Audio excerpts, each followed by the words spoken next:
Good to have you. And one of the big questions we have is, will this deal end the war?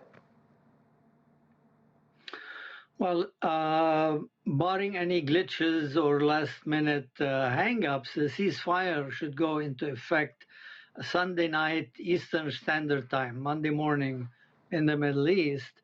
The ceasefire itself has been anxiously awaited, and on a humanitarian level, it's a big achievement. It's a big relief for people who have been under bombardment. I think thousands of civilians, frankly, on both sides of the border, will feel better once the ceasefire really holds.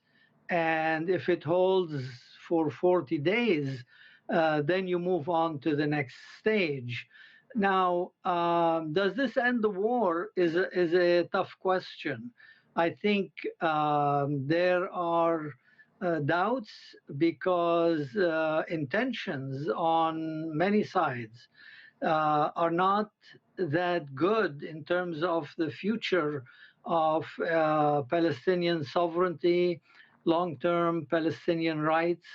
The Israeli government does not and has been very clear in stating that it does not wish to see a Palestinian state. And even though the Biden administration spoke of a Palestinian state months ago, they have not really been pushing for it, and they will not be around to push for it.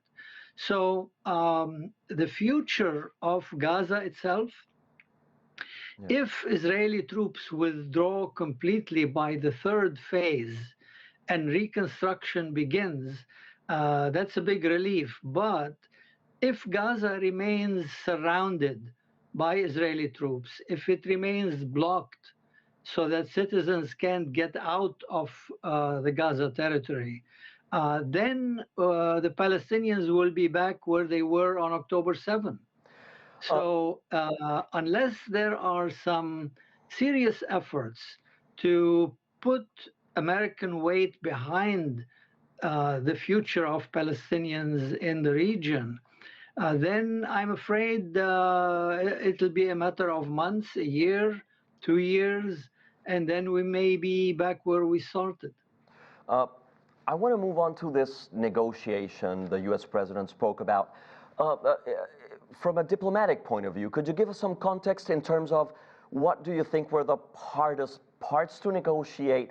How do you overcome really large roadblocks in the politics between Hamas, Gaza, and Israel? How do you arrive at this place?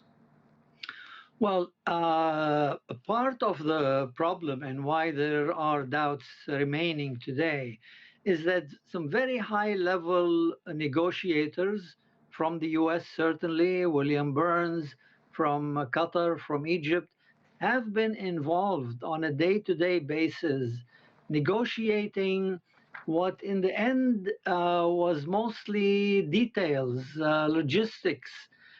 When do Israeli troops move back from populated areas? Where are they stationed after they moved back? How many hostages, etc.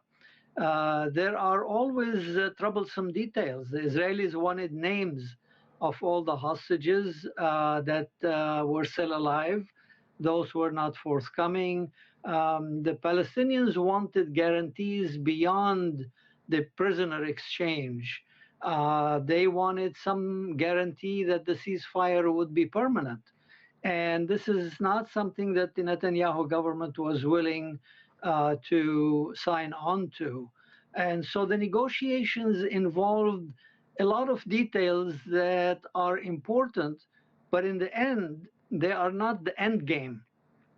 I think when you want to bring about a ceasefire, you negotiate details, logistics.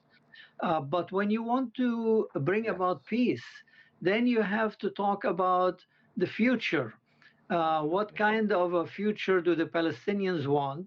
What kind of an end game are the Israelis willing to accept?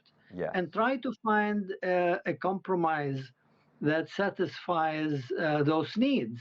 Nabeel Khoury, thank you very much. Great having you. I appreciate your time.